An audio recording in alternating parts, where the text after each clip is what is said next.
Hey, what's up, guys? How's it going? New Capital again here. Your co-host, Christian. And we have, again, Gio Garcia with us and a special guest. Nicholas Prorok. Hell yeah. Dude, I thought your last name was Prophet. Oh, Prophet. That's what everyone thinks really because cool that's like my IG yeah. handle. Yeah.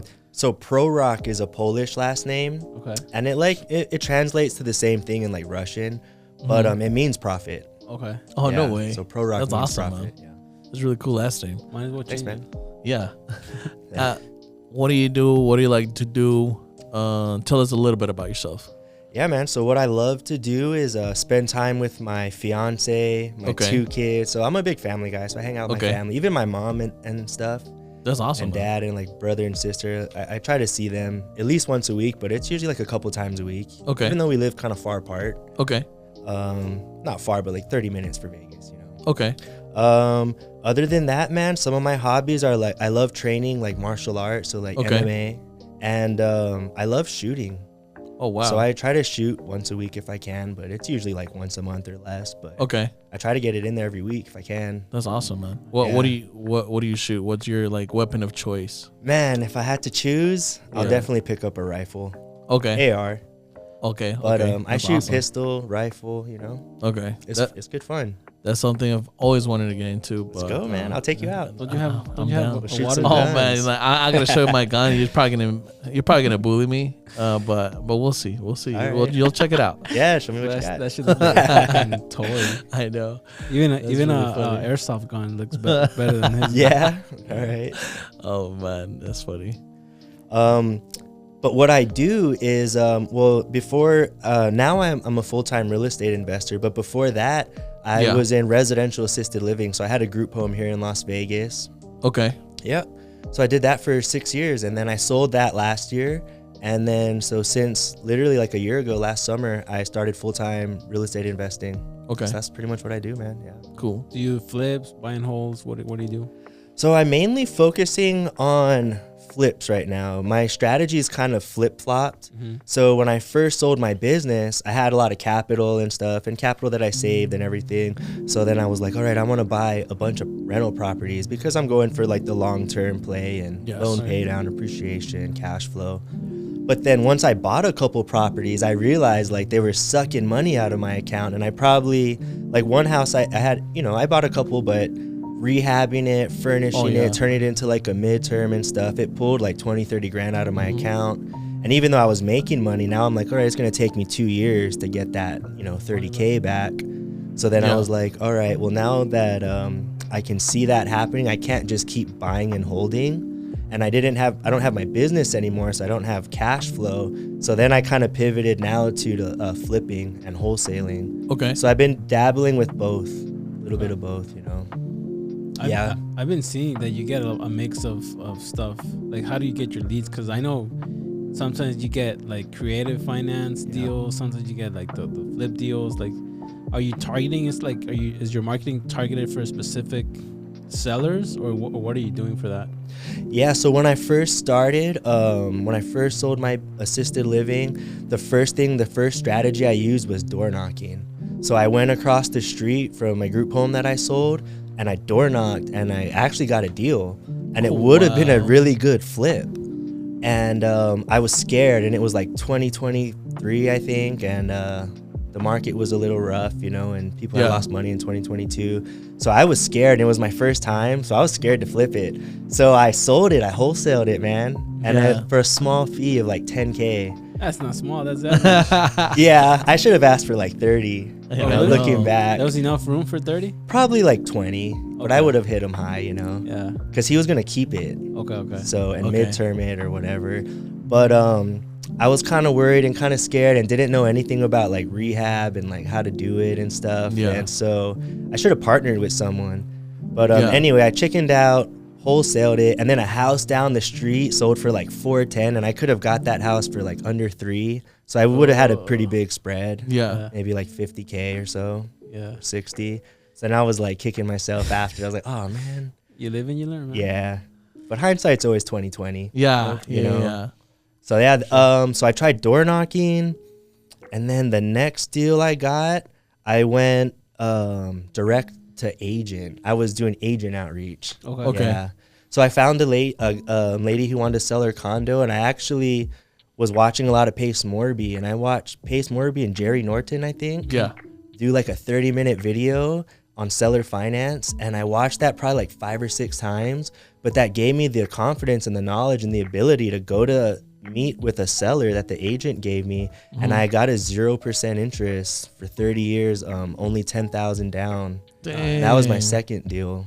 How'd you find? So good. Just that one was through the agent, right? Agent. So how'd you contact that agent for the people that are watching us that want to get into real estate? How'd you get that agent's number? Friends and family. So I started talking to people I already knew that already knew me, and we liked and trusted each other and already had a relationship.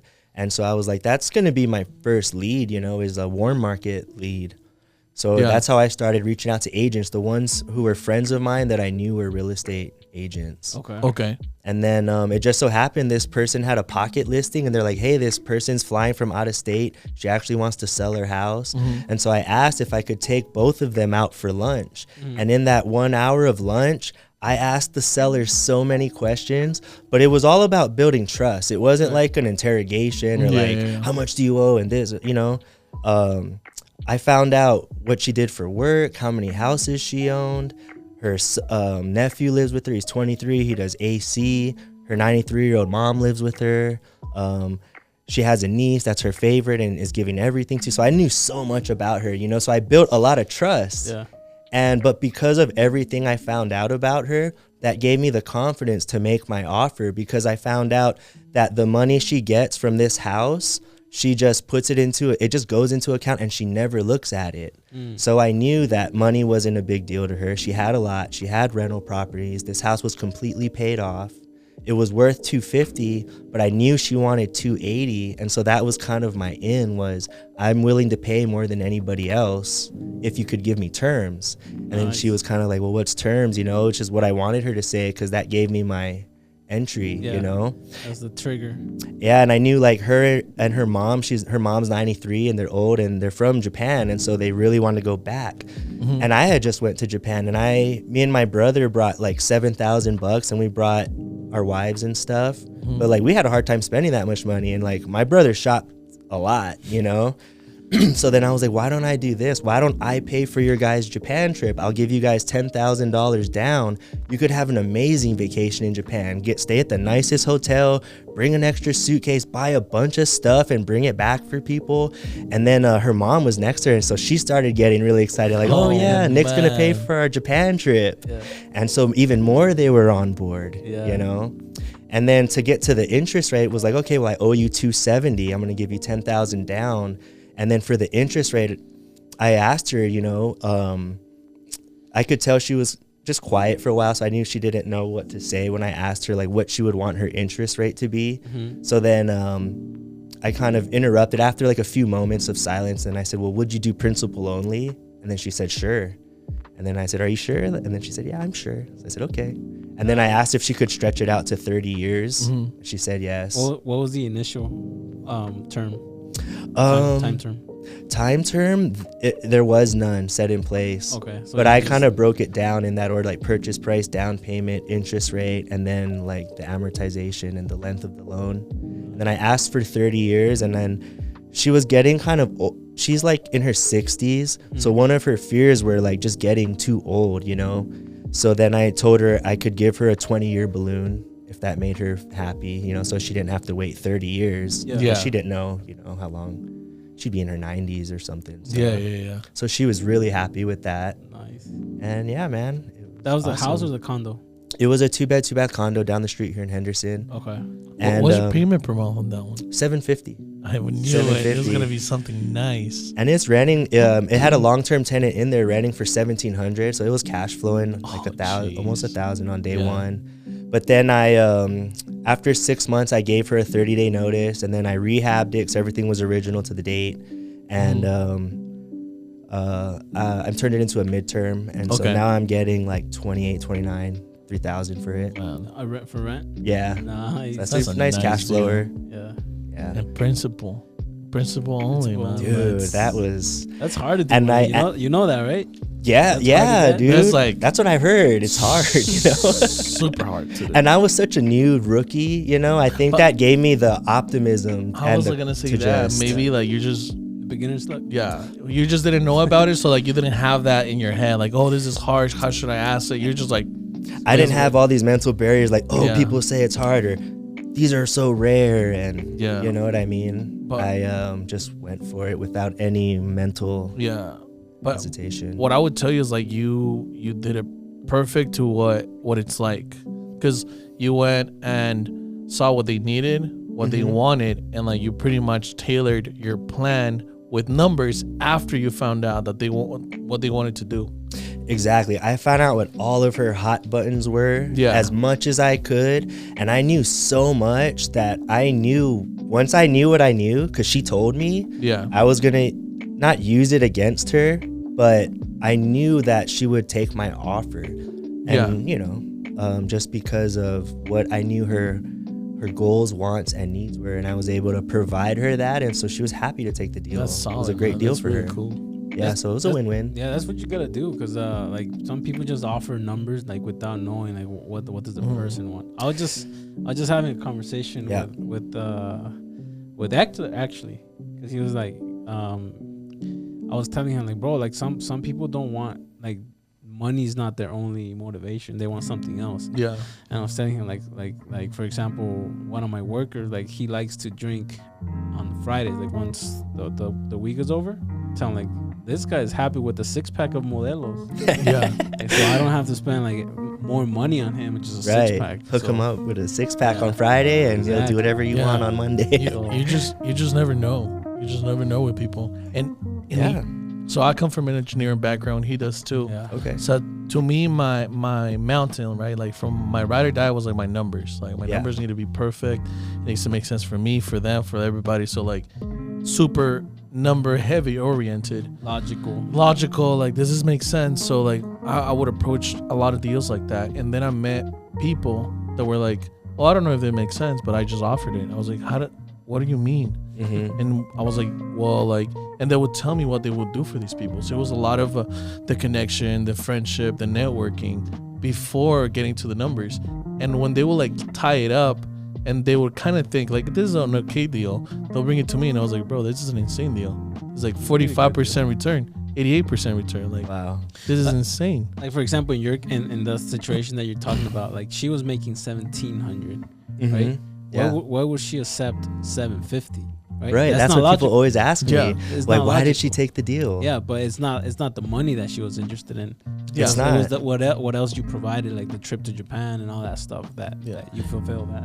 You made it easy, and in a way, you sold the idea. Yeah. Like they were getting excited about it, and like you said, like money was not an issue to you. It wasn't. She had a lot of money. Yeah. She had multiple houses. So, and I knew that money wasn't her thing. And for someone selling something, money always isn't the most important thing. Price. It's not always price. And this person wasn't distressed, but I find that price is not that important, especially when they're distressed, though. For the people I've came across that are really distressed, I've found that money's not always the most important thing. Of course, a little bit of probably money, how fast, but if they can just get out of their situation in a different one, that's all they really care about, whether they make a little bit or a lot, So I find that, to be true, that it's not always about the money. It's not. And it's more about the trust. And for me, and everyone has like a different sales approach, and some people are pushy, and I'm pretty low pressure, and I'm pretty easygoing. But my approach is to vibe with the person and to build trust. And then like when I go direct to seller, I always just try to find out what their ideal situation is. What are you trying to do? Where are you trying to go? Why? What are you going to do with the money? Just everything. Yeah. And I just want them to paint me their perfect ideal picture of what they want to happen. And then I'll try to give that to them. And I'll just use every creative thing I can think of to make that happen for them. And then that, to me, is how I've been so far had some of my deals, was mainly that approach of trust and finding out what they want, not telling them what I'm going to give them, but I'm going to give, what do you want? So I can try to give it to you. That's what I want to know. And that's how I can help you best. Yeah. And maybe you want to work with me and maybe you don't, and it's okay. But if you can explain to me, you know, I can, what you need, I can try my best to give that to you. And my approach too is just to be like, you know, I like Nick, I trust Nick, even though I'm talking to 10 other investors, so I want to work with him. And that's kind of where I like to get to with sellers and actually have a relationship, you know, and care about where they're really going and not think about just numbers and what I'm buying it for and what I could sell it for. Like, how did I help this person? And like, I'm glad they got their 5 kids and they're happy now and they moved and this and that and they're not going to go into foreclosure and, you know, all this kind of stuff. So that's my approach to helping people. Yeah. Take notes, kids. That's how you're supposed to do it. Yeah, I know. This is awesome. Yeah. And do you think you're like that just because you come from also the business that you come from? Yeah, you know, I think it's a lot of things. Yeah, coming from the business and just my family and just really wanting to help people. And because you got to put yourself in that person's shoes too. You know, if it's someone distressed, it's like, dude, they haven't paid their bills. And if they're married, like, you know how you're going to fight with that person. If you guys are stressing about money, it puts so much stress on a relationship. And if you've got kids and someone's sick and like all this stuff and all the emotions they're going through. So I try to put myself in their shoes and I try to think of like, you know, the process of accepting it all. And like, because sometimes deals might take a couple months because sometimes the sellers are in denial or it takes just time for things to marinate. But the last thing I want to do is be a pushy jerk and tell them I'm going to buy their house for nothing. You know what I mean? That's the last 100%. Thing I want to do. And I worked with the seller one time for like over 90 days, like every week, hopping on the phone with her for like 2 hours, calling the bank, ask them this, you know, writing them questions down to try to get her a loan mod and this and that. But the whole time, you know, I'm thinking about how I can insert myself into this deal, but you know, I just was trying to help her at first, but for like I never even brought up buying her house for like months, you know. It was like 120 days before I even like mentioned I could help her buy it or sell it, you know. Yeah, and by that time, I mean, you provided so much value that even if she were to sell, why not to you? Exactly. And it got to the point where she just trusted me and she said like, Nick, okay, well, what do I do now? What do I do now? And she was, that's why we were talking every week. Because I had the trust with her that I was, you know, truly helping her, and I was. Yeah. And caring for her and her family and just trying to help her, you know. And so then when it came time to, like, this is my only option to sell, she reached out to me for, like, Nick, what's the answer? How do I sell this? What can I do? Because she had the trust built, you know. So, yeah, so that's a approach I like to take, you know. That's the best approach, though. I think so, because you're like actually helping people. Because real estate is about helping people. Exactly. Like, you make money and your family, and you're setting your family up for generational wealth and whatever. But it's also about the end person. Yep. You know, and the buyer and the seller. It 100% is. Because you want the buyer to be happy too, but of course the seller's got to be happy first. That's number one. You know? If they're distressed, especially. And you know what? Right now we actually have a deal. The duplex. Okay. Yeah, so I've talked to a few people, like a few buyers, and you know, like, I mean, to each their own, right? And I think, especially for subject to, like you said, like a win-win scenario, right? It has to be.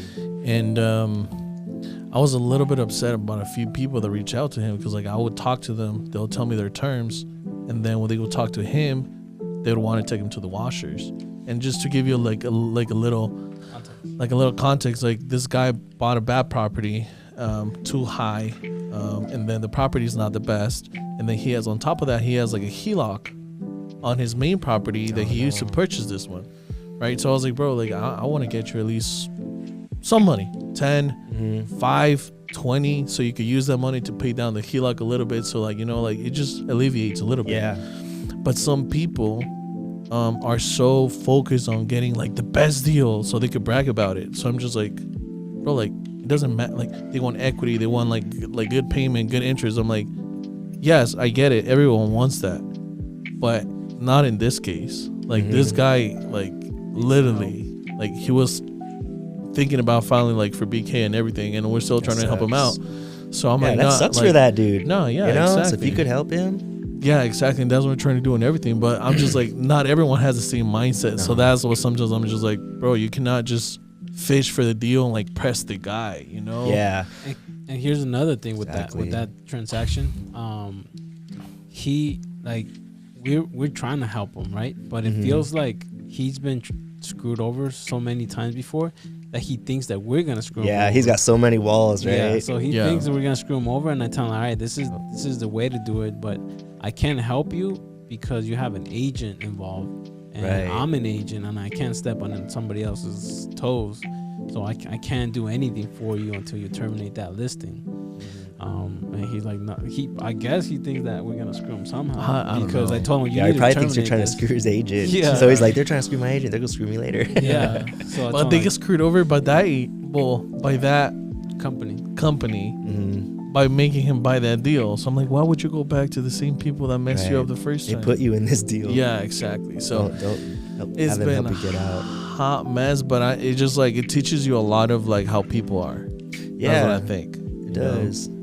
Learn how people are, and then you could sense those like things like he's been screwed over a couple times, so he's scared to trust, and so it'll be good if you guys can like just slowly break those walls down with him, and if you can, he will work with you. I hope we can help him out, honestly, but like to me it's just crazy how, and I'm not here testing people, but like I see how people are in different ways. It's just like, okay, like, so you told me you're going to help this guy out. And I don't expect you to be like Jesus and help everybody, right? But you come to me, tell me something, you flip around, you tell this guy something else, and he's in a bad position. So he's going to try to get out of it somehow, some way. So it's just like, come on, like. Yeah. And if someone's going through like a bankruptcy and stuff, like that's the last thing I want to do is go in their living room and beat them up over price. Exactly. You know what I mean? It's just like, come on. And it's, I'm not going to do that. Yeah.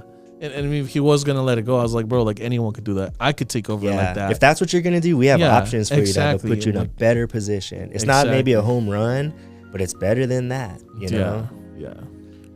Which is a lot of cases.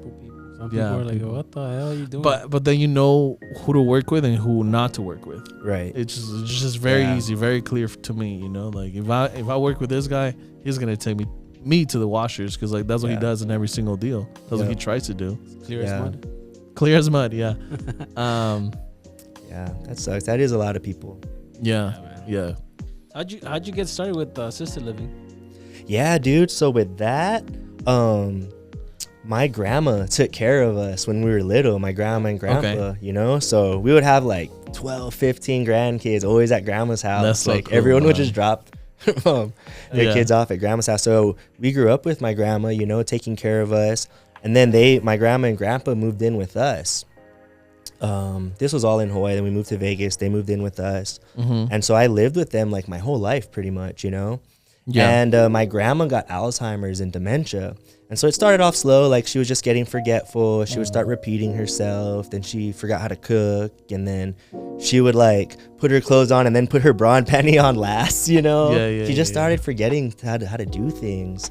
So then she started to like wander away, and we would like find her at like the neighbor's house. One time, like a busy street, like Charleston, we found her in the middle, like the intersection. And then she just started making up stuff, like, grandpa's cheating on me with like an Eskimo girl. So I packed my bags and I'm going to LA and stay with my friend. And we're like, what friend? And we were like, dude, we got to start watching grandma because she's going to get lost, and we'll lose her one day. Yeah. And she's just getting so forgetful. And so that was sad. So then eventually she needed 24/7 care, but like we were in high school, like me, my brother and sister, my mom and dad had full-time jobs. So it was hard to give grandma full-time care, But so it became stressful on our family. And then my mom had brothers and sisters, so it's like, man, we need everybody to help. Yeah. And then not everybody could help as much. So it causes tension and stress, when it's 100%. Like, oh man, I'm doing 90%, for everything. And so I could see that in my family. And then my grandma got to the point though where she was like bedridden. It would take like an hour for her to eat breakfast. Like we had to feed her.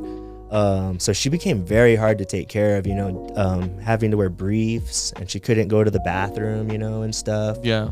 So that was super hard. And then we would have like some caregivers and CNAs come into the house, and my mom and dad's home, and like help take care of her. Yeah. And not everybody gives the same level of care. Some people give amazing good care. Some people give bad care and kind of neglect the old, seniors. And I saw firsthand when my grandma was getting bad care, how quickly she would decline. And then I saw when she would get good care, she would like revive and like go back and like do better and be happier.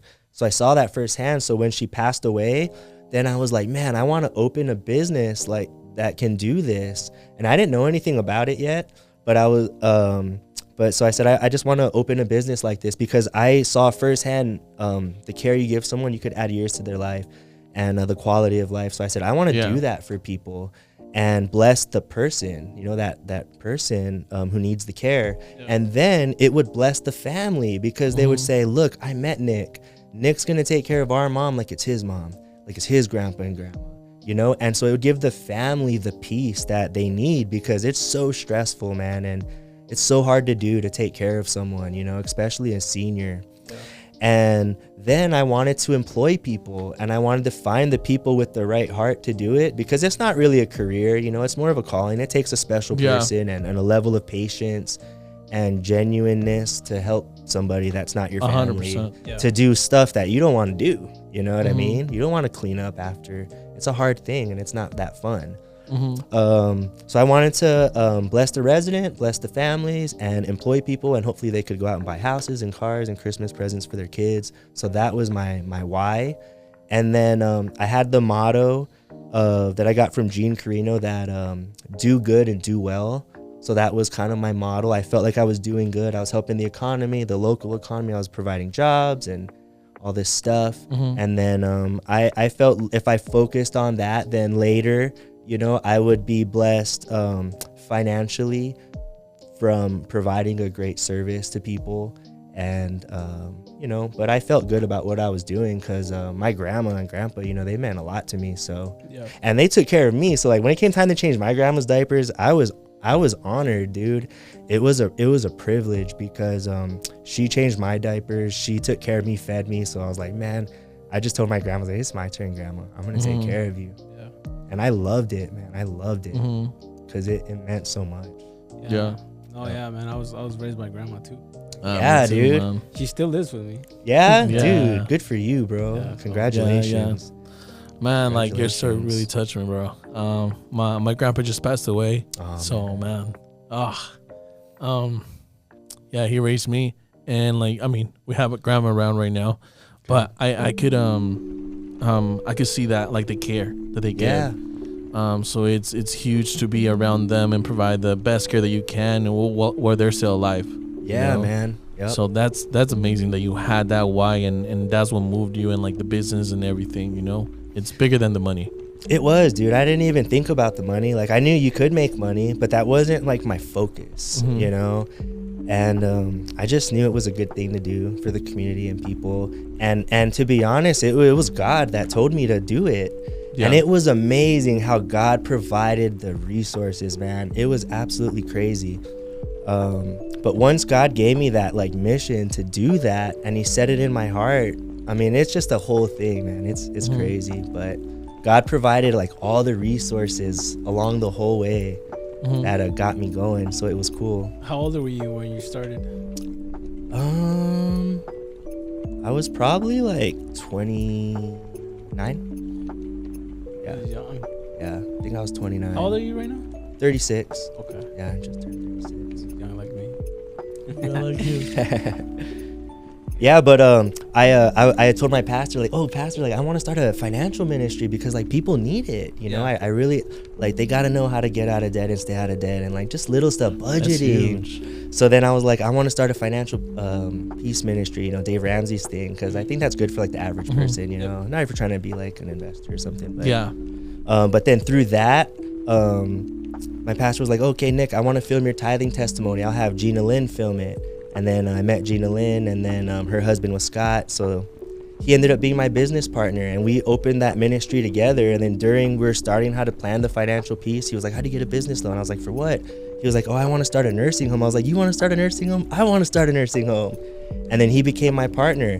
And then I found out later that I was going to church with all these ladies. I had no idea. They had assisted livings. They had independent livings. And I didn't know this. And I've been going to church with them for like 6 years. Oh, wow. And then they helped me and showed me like, oh, this is what you should do. And then they helped me fill my beds. And like God just provided like resource after resource, because I didn't know what I was doing. So, but that kind of was like confirmation that I was on the path God I was supposed to be on. Yeah, you know? man. So that was kind of cool.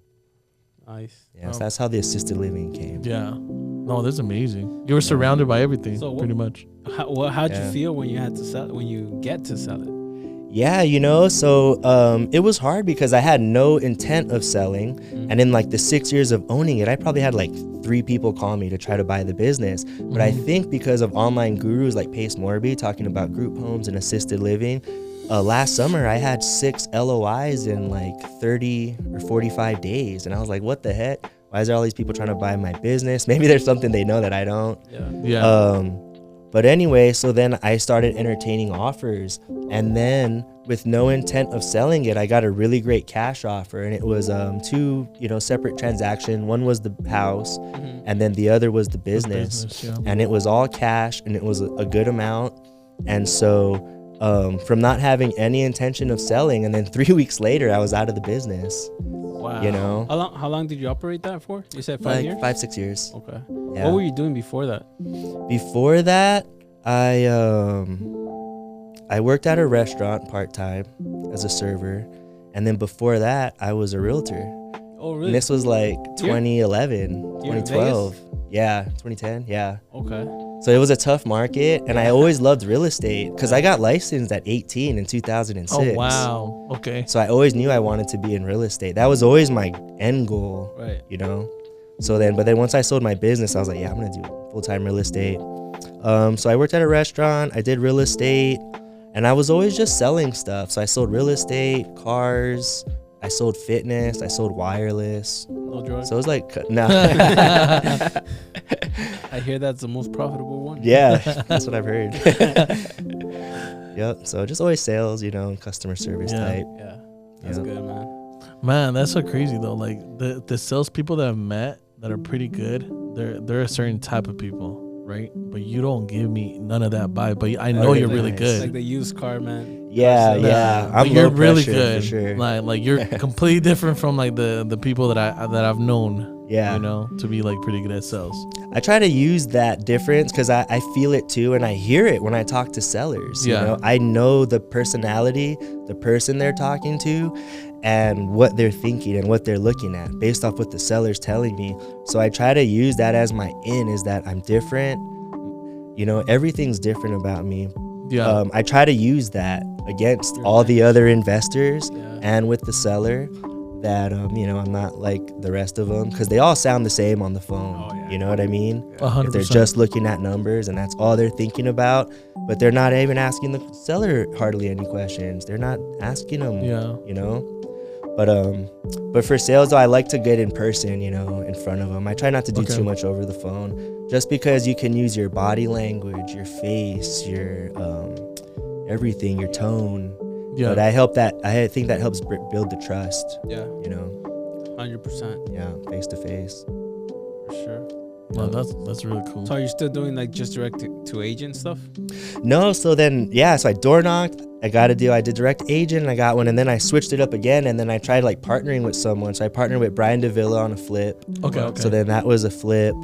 And then then I got my next lead because I started my next deal because I started posting on social media, not even like posts, but just stories. Yeah. And I just started posting like 1 story a day was all I would try to do. And then just here throughout the day, I'm doing real estate stuff. I'll try to post it. So then people started reaching out to me, and then an agent actually reached out to me and got me my next deal. And that was a novation deal, which turned out pretty good. I have no clue. We haven't done a novation. We have not done one yet. It's easy, it's fun, and it's pretty good. Yeah, you guys could probably make a lot of money. Novations. I need to try that one out. We like the typical stuff. I know. I always tell Those him, work out. Jeez. Why? That's what I'm losing here, bro. Oh man, that's so. But now I actually have VAs that call. So I get leads and I call them and I try to set an appointment. Okay. And I just find out the situation, what they're trying to do, and I just go through the list. Is it a seller finance? No. Is it a sub 2? No. Is it a novation? Is it a wholesale? Is it a flip? Mm-hmm. Can I keep it? Yeah. You know, and I just go through all the exit strategies that I know how to do. And it's at least a listing. Yeah, you know, one has to work. Yeah. Right. And at least a listing, you know. Yep. And So are you still a realtor though? I'm not. You're not? But I've been getting a lot of listings from my VAs. Yeah. You know? And so my dad's an agent, so I give them to my for dad him and now? he gives me 50%, so that's pretty cool. Nice. I keep him busy, I'm you gonna know? give them to your dad. 50%. That's a lot. Yeah. Yeah. That's So he's good, man. picking That's me good. up. Yeah, that's what I've been doing. How's the cold calling going? Like, Yeah, dude, my VAs are killing it, man. man. I'm getting good, solid leads. What list are you calling? Tons of lists.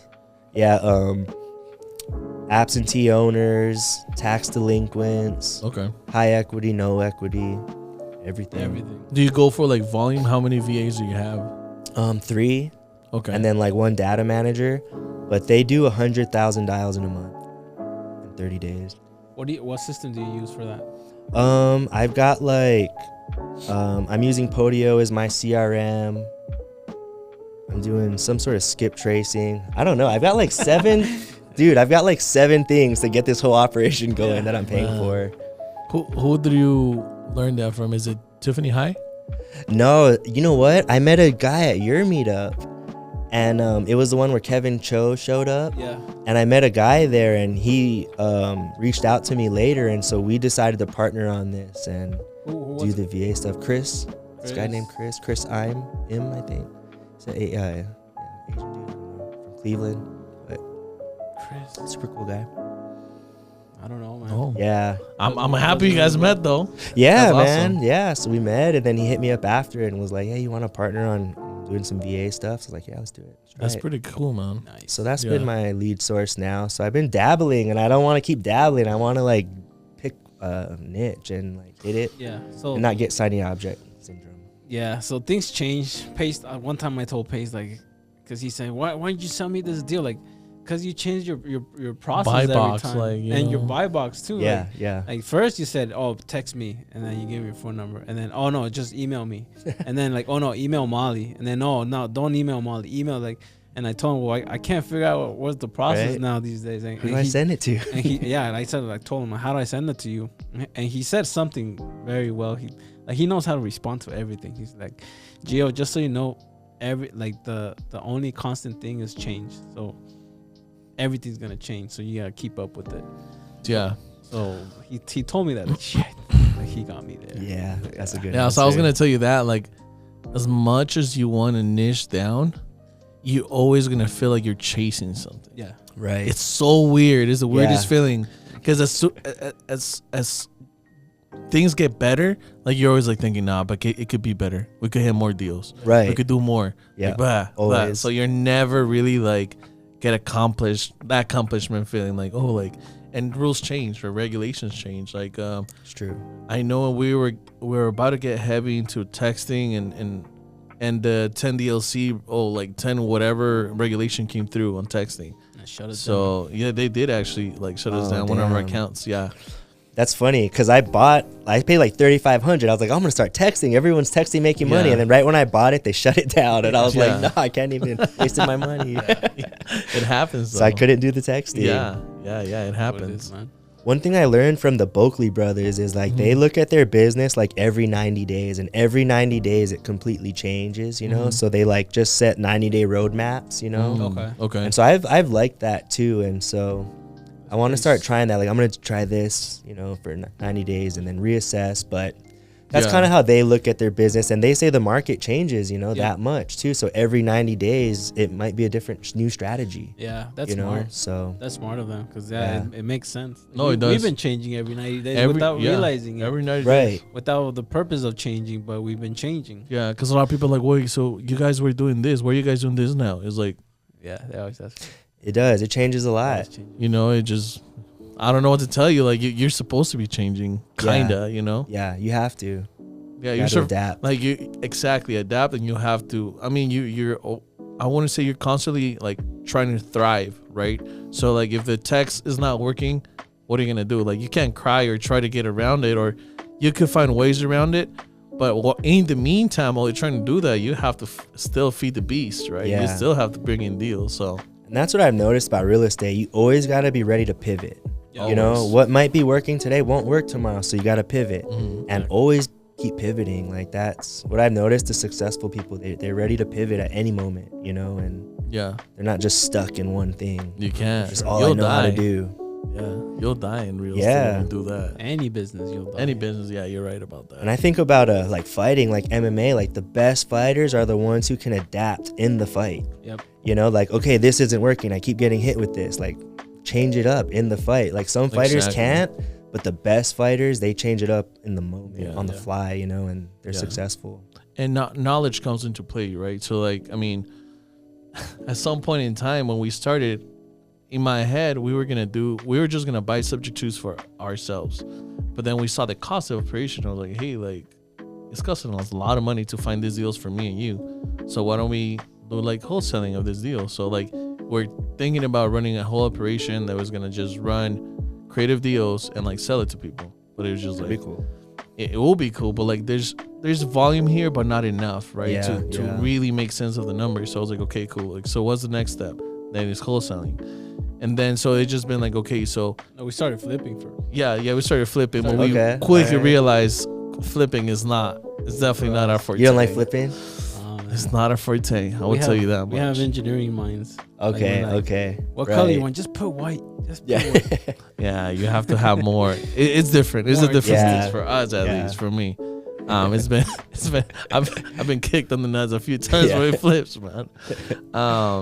So then wholesaling, and then now we're bringing like more like investors in traditional real estate, and we do a little mobile homes now too, and then pad split comes into play too. Okay, sick. So it's just more about like you learn through your experience, like okay, like maybe that was not a good idea. Just closing our doors to one thing, it was not the best solution for us. Yeah. Yeah. That's good. That's smart. You guys are adapting Mhm. in the fight, on the fly, you know? Yeah. Pivoting. So speaking of Learning. co-living, you had questions. Yeah, man. I had some questions. Just wanted to see like how you guys liked it and stuff, and but I'm pretty sure I'm gonna do it. I've kind of already like convinced myself. Yeah. So, Yeah, no, and I could come by yeah. too and check out your plays, and All right. I mean we could do content there if you let us. yeah, like it'll be cool. Yeah, dude. If That'd you be bought it super already, dope. if you bought it already, then it'll be good to film content. Give you our Yeah. opinion. All right. Yeah. Yeah, I would love that, Put a wall man. here. Yeah, and that's kind of what I wanted help with, was like a little bit of the design, because Yeah. I'm gonna add 4 rooms, Oh and wow! so I'm 4 just rooms? kind of like thinking like, you know, how should it look? You How know, many and bedrooms does it have right now? 3, but I don't know if I can add 4 rooms because it only has 2 baths. Can I do 4 to 1 You could do 4 to 1. with pad split? That's the max. That's the max. That's the max, Yeah. because then I could do another room. But Yeah. one of the bathrooms is master. Yeah, So, There's a way master. that I No, mean, I know. I'm gonna do a hallway. Yeah. yeah, like Yeah. that. I call it Boris the did Boris. that. Boris did I that. saw The that. at Boris, yeah. Boris The house, Boris like, way, yeah. This guy's smart. Like, Yeah. we couldn't Created figure a- it out. Like, how do we add another bathroom? And I was Yeah. trying to break walls to the back to coming Right, into the you're like- closet, Right. and he just like zoop ran a He's like, wall. "Just put and a wall." I was like, oh my god, smart, Like, damn, you're right. smart. Put a wall in the middle of the room. I know. Yeah, We call it the Boris method. the Boris Dang. method. Yeah, It's like, I saw it from him first. Like, All this right. is super smart. yeah. Just create an aisle. Yeah, that makes sense, The right? hallway, yeah. Just make hallways throughout the whole house, yeah, like just yeah. everywhere. This guy wanted to create a maze. Like, okay, we put a door here and then we go I this way. know. A little man. walkway I was to- like, Yeah, and now jeez, we like, put AC. that's gonna be more. Yeah, you know, like Yeah, spend a lot like, more. that's gonna freaking be a lot of money. Yeah. To build a separate entrance. Yeah, man. So yeah, well, so what do you think about co-living? Co-living. You do So more than so I to do. me is there's a lot of people don't take into account when they're renting a house, right?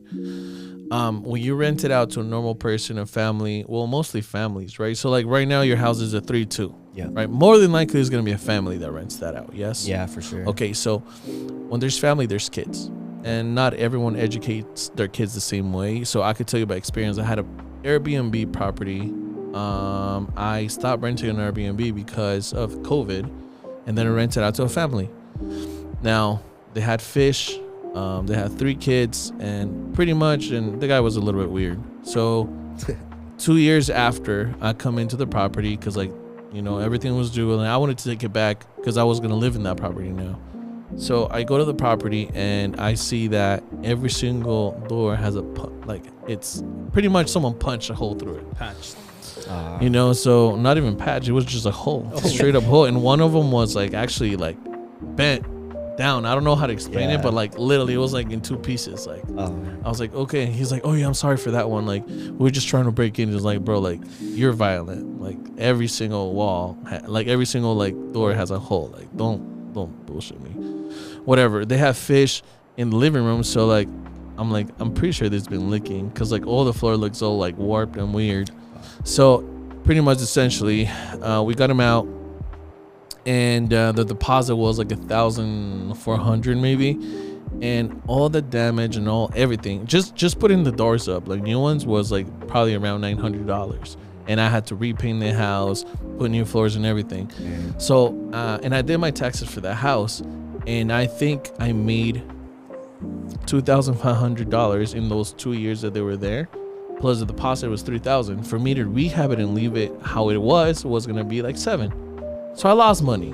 So I was like, I hate losing money. So I'm like, I'm never doing this again. Right. Like, I'm not gonna rent out to like just a family. I'm sorry if people are looking at this, but I'm just not gonna do that. Yeah. So, to me, Airbnb, like, you know, the house, just like the condition of the house is immaculate. Like when you're there, because you're constantly like looking at it, like cleaning weekly it. cleans. Exactly. And people don't get comfortable, and like they start smashing doors. And so then co-living, I was like, okay, like these piqued my interest. I saw the pastor website years ago, but they were only like, I think in Georgia back then, or Atlanta. Atlanta. So then I was like, okay, this is interesting. Let me check it out. So I went to a few of the homes, immaculate. I was like, this is it. I'm doing this. Like, I want the condition of my house to be as if, you know, perfect. Right. So then I did it myself. And honestly, like if I took you to one of my past bits, if I got you in there, you'll be like, hey, did you clean this? Like, or is this how it is? And you know, it just, the condition of the house is immaculate when you go in there, right? Yeah. So that's a huge plus for me. And right. The money's good. It's not as good as, you know, like Airbnb, but it's a lot more hands off. Okay, that's good. Yeah. Less maintenance. Yeah, that was my biggest fear, is like complaints, roommates fighting. Because before I had my group home, I did like an independent living, so I rented by the room. I had a lot of complaints, a lot of fighting. Yeah. My tenants though were bad that I let in. That was part of the big problem. Was I was like essentially letting homeless people in, because I was going to the hospitals and rehab to finding them. So they had addictions. They had weren't taking their meds. So I had a lot of 911 calls in a year, dude. I had probably like 20. One time I had 3 in 24 hours. The police and paramedics kicked down 2 of my doors. Oh no! I could have gotten in big trouble from the state, because I was letting people live in there that needed assistance, but I didn't know that because I didn't know, really, you know. Oh, wow! So you can get in trouble for that? Yeah. And there is kind of a gray area. So like some people doing like co-living, you know, there's a little gray area where like if the state finds out that like someone was living there that needed assistance, okay, you could be in trouble.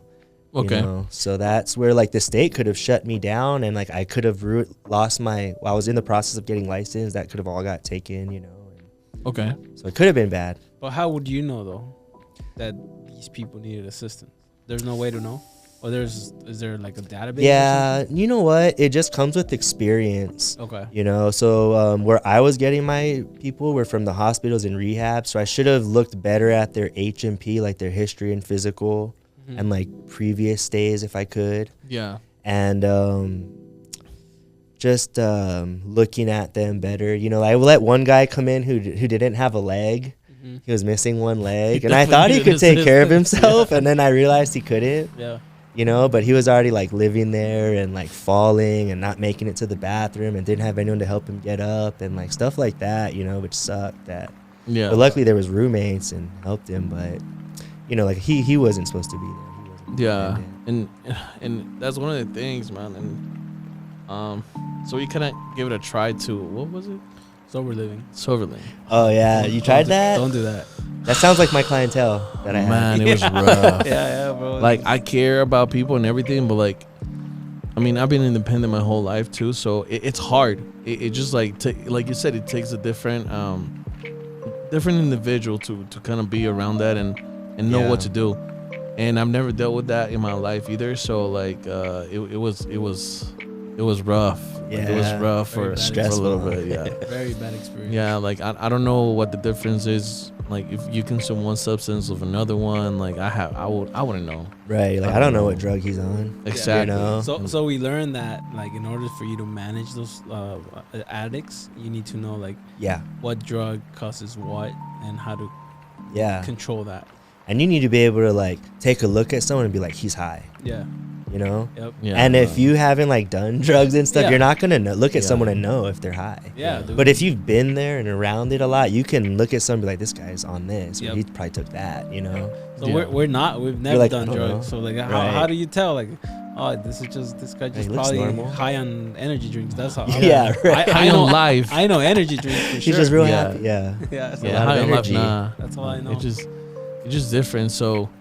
So we learned real quick that maybe that's not the route for us, you know. But I mean, Pat Spit is a little bit different. A lot hands off. I've had a few people like do get in like little arguments here and there, but happens, for sure. Honestly, like it just one guy, his name is I forgot, Jonathan Wooten. So he's the one that taught me how to do this because he does like kind of like Pat Split, but his own way in Indianapolis. So he has a really heavy kind of like interview system. So that's why I get really picky. So I like talking to all of the people that are gonna go into my Pat Splits, establish a relationship, asking them what they're gonna do, we're gonna be doing here.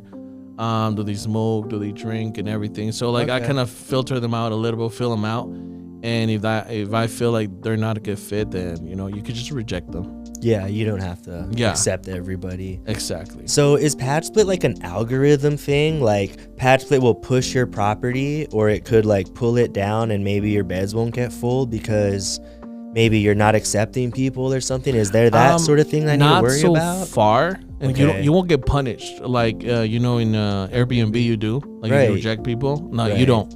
Not yet, at least. Okay. You know? So you can reject whoever you want. You can reject 10 people in a row. Like, it won't matter. Gotcha.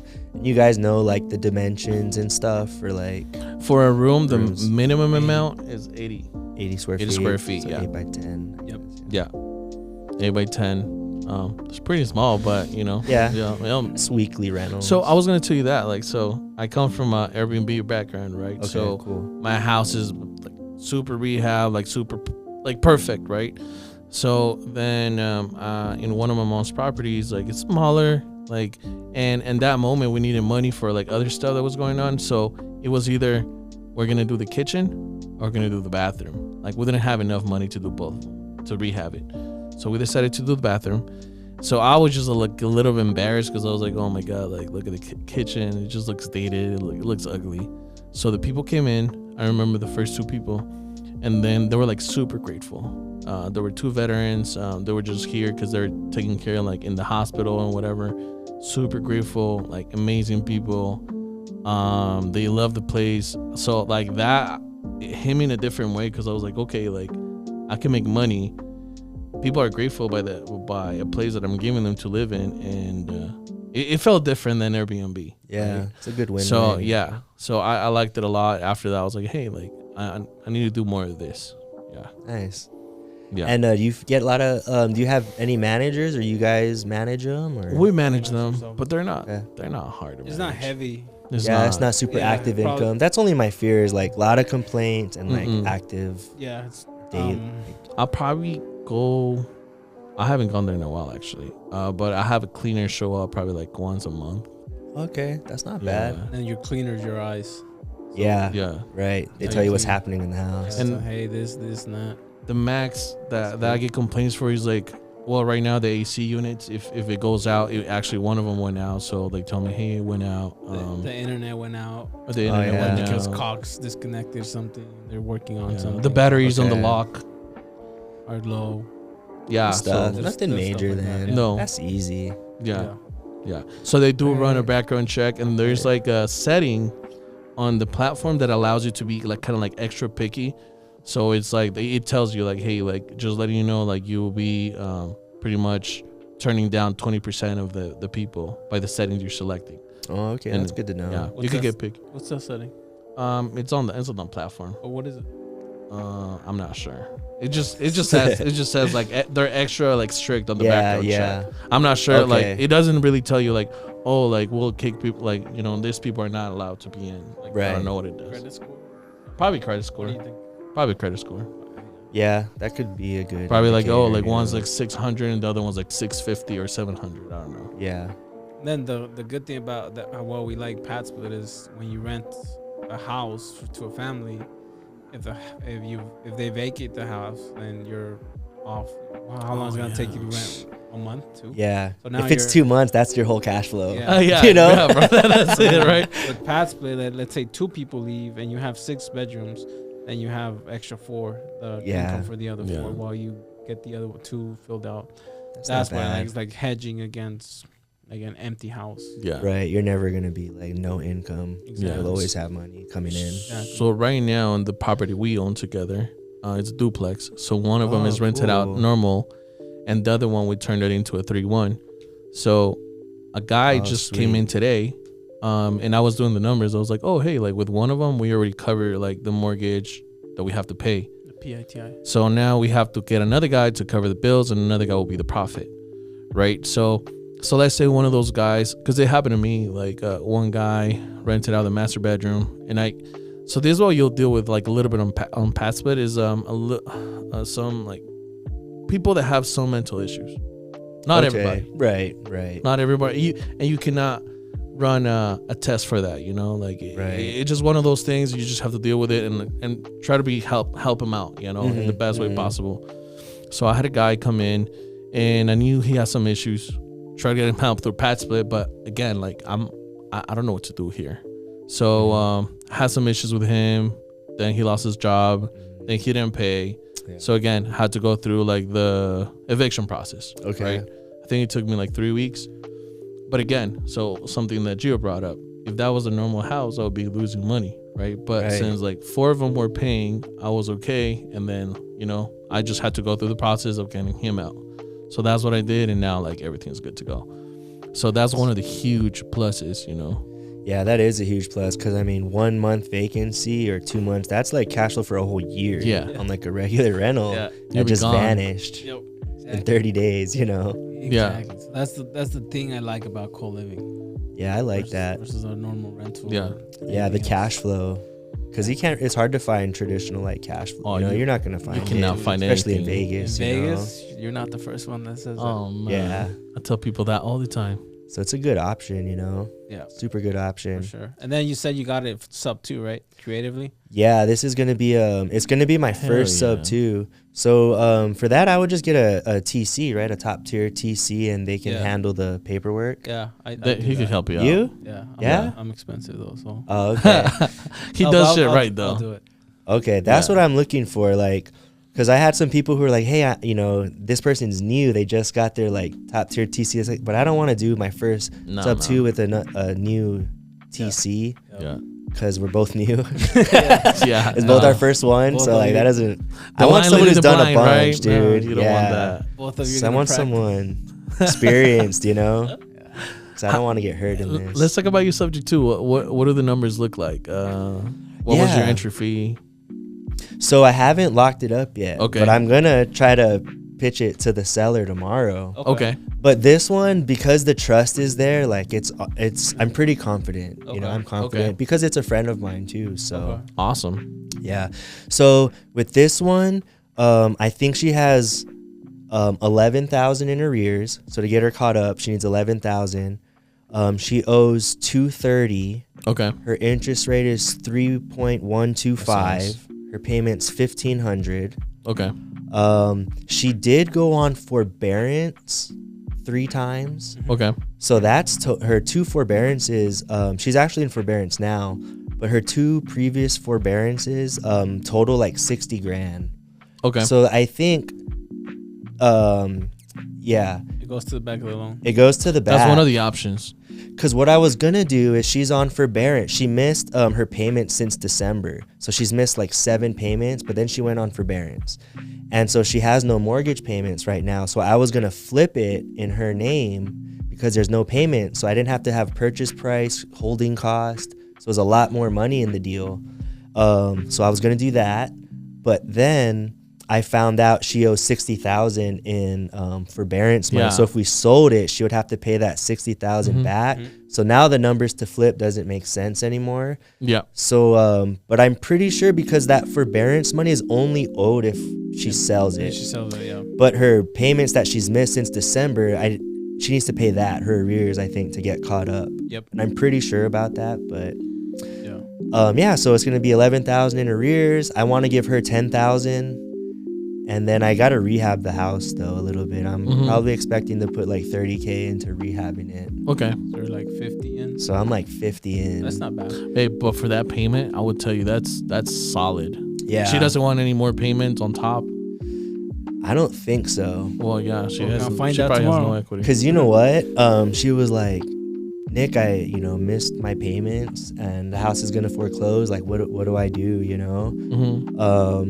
But I gave her $5,000. She like moved and like left the state and she's gone. And she's like, Nick, whatever you want to do with the house, just tell me. I'll sign it. And just tell me where to sign. Oh, and so she's man. gone. Oh, wow. But so I was gonna try to tell her, I told her we were gonna flip it and everything. But I just found that out this week, so that's not gonna work anymore. So now I'm gonna tell her, I'll give you $5,000 more, and I'm gonna do sub 2, but I'm gonna pay back your arrears. I'll make your monthly payments on time. It's gonna boost your credit. You're getting $10,000 to walk away or foreclose. So it makes a lot of sense for her. I have a question.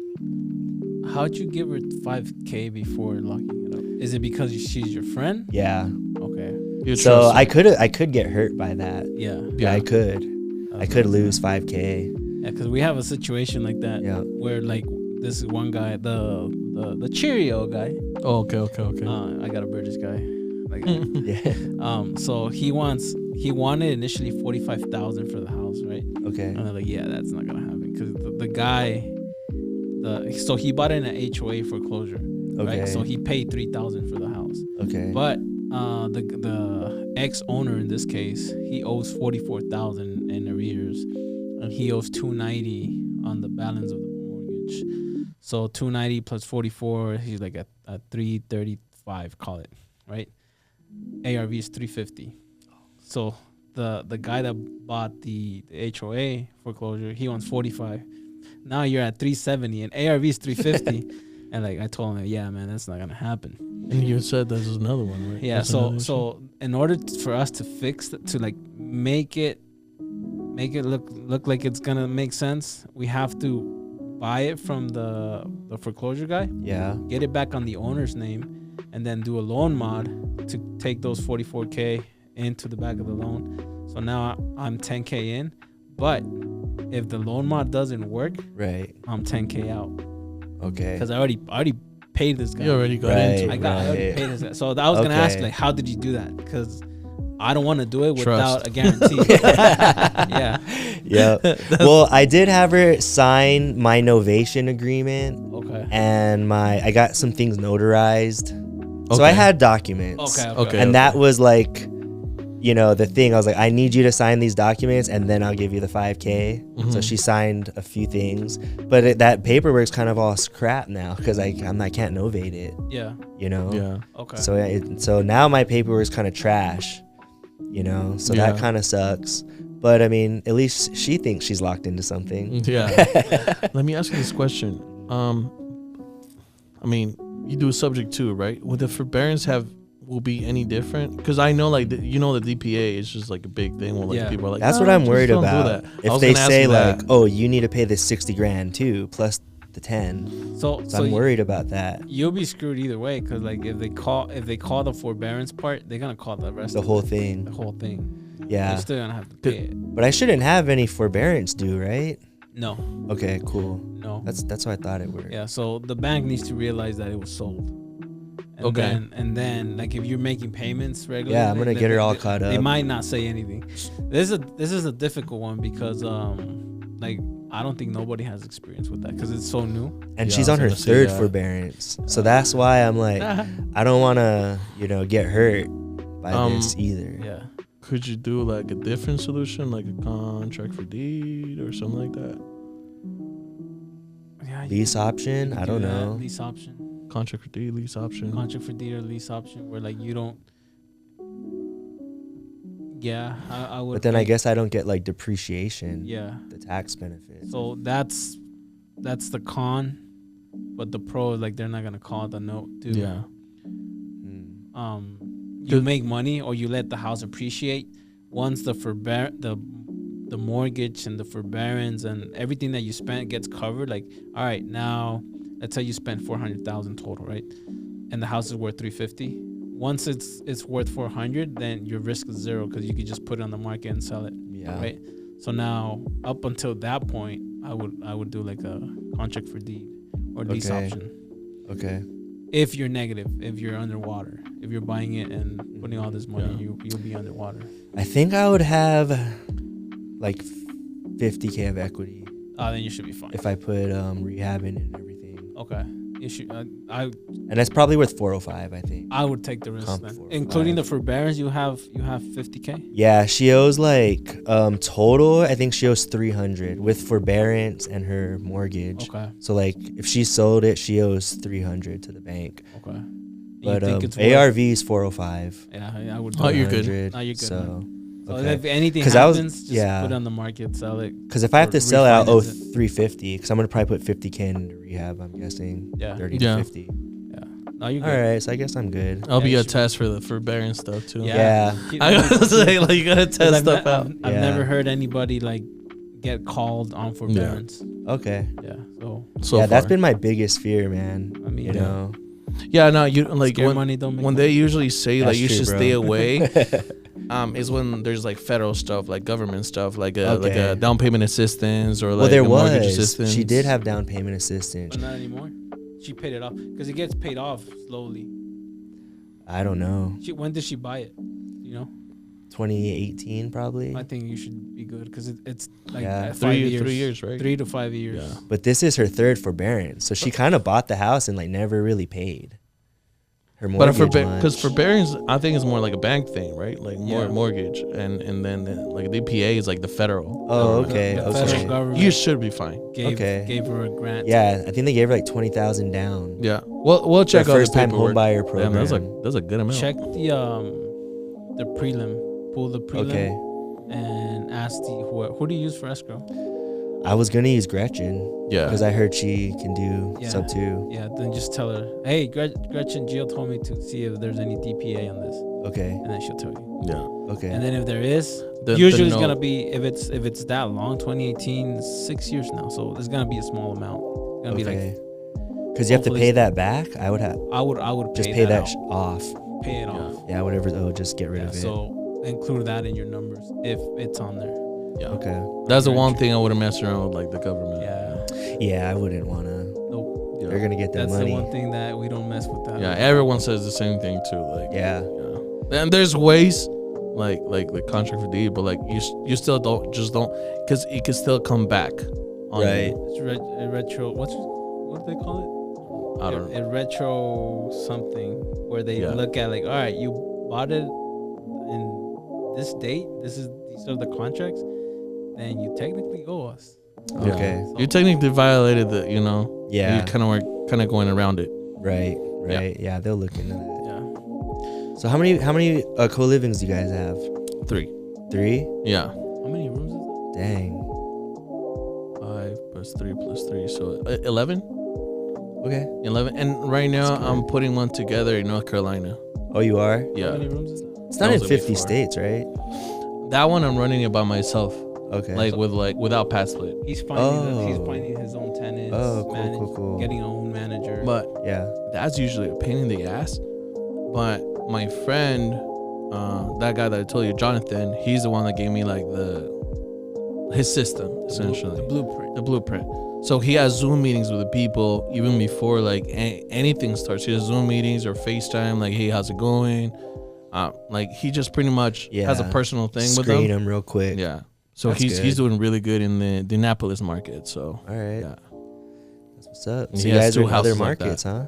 yeah. I mean, Like, this is my that's his- first one. okay. This is mine. I But don't I know mean, what to do I've with been that trying one. to drag him to freaking North Carolina it's with hard me. as Yeah. it's hard as I heard it's right good. here. It's hard, And then Man, that's you want to oh manage my something God. in North Carolina? Hey, that's too far. right? If It's it, So- was, if it was Miami, sign me up. That's gonna be the proof of concept. And if I could do it, I'm just like, hey, it worked out. Yeah. So let's go.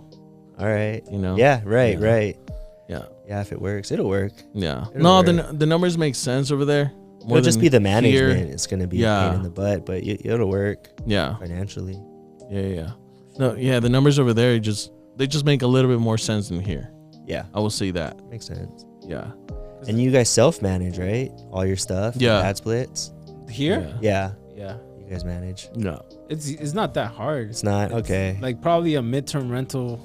It's just as much. I feel like what you were doing, like with your business, is like, Way more. Oh, management. yeah. Yeah. it bro, like was. probably double or triple. Yeah. I will say that because Probably. I have some rentals here too. Like, like other than the pad split, and that's something else I do and we do. I get calls and everything. Probably like manage like 20 people, but nothing compared to the group home. Like nothing, or like the sober living that we're doing. Like this Yeah. is like night and day to me. That's good. Because the problems, the issues that I have to deal with is like, hey, like I need a new remote control for the garage. Yeah, minor stuff. Cool. It's something you could just Wi-Fi's send not someone to working. go do if you had to. You Yes. know, wouldn't. Yes. Cost I don't a have lot. to go somewhere to like because someone's like, on something. Right. That's Go save the house from burning down. For sure. Yeah, exactly. It's wild. Man. Man, so you guys are into a lot. Yeah, It's we've good, tried man. a lot You of guys stuff.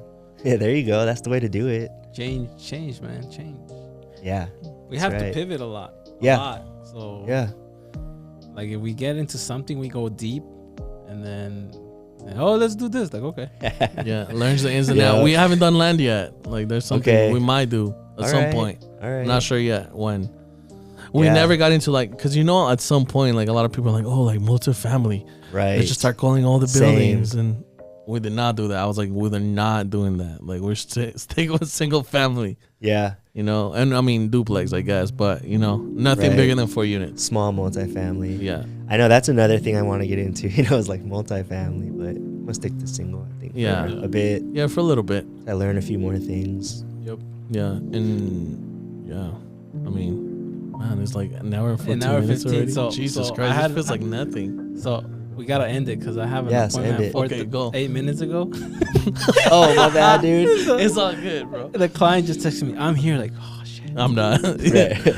Yeah, you gotta head out, man. Yeah. All right. Yeah, man. So if you have more questions, just Yeah, hit us up thank you, there. boys. I appreciate it. I'm hit you up about the TC. Yeah. I need one. definitely. Yeah. I need a good one. I'll help you with that. Thank you, brother. Yeah. Oh, So, thanks for being here, man. And honestly, I think this has been the fastest episode. I really thought we were like 30 minutes in. it felt There's a lot of stuff to still talk about. But thank you for being here, and thank you for your energy, man. You Thanks, have man. really cool energy. Thanks, bro. You too. I'm glad I met you. Awesome, man. Thank you for all the info too. Yep. Get together so soon. how do if people have questions that. about how to find you if they want to partner up with you, how do they find you?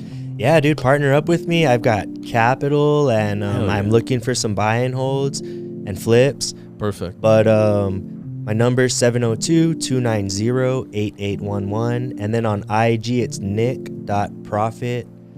And not the money profit. So, like, the other, like, I don't know. the other Yeah. Like a Awesome, psychic man. type profit. Yeah. PROPHET. Perfect. Nick Perfect. Profit. All right, man. Well, thank you so much for being here. Thank you for the information you gave us. Thank you, guys. Whatever you need, we're here. Thanks, man. good. I appreciate that, All right, Jill. Letty guys signing off. Peace.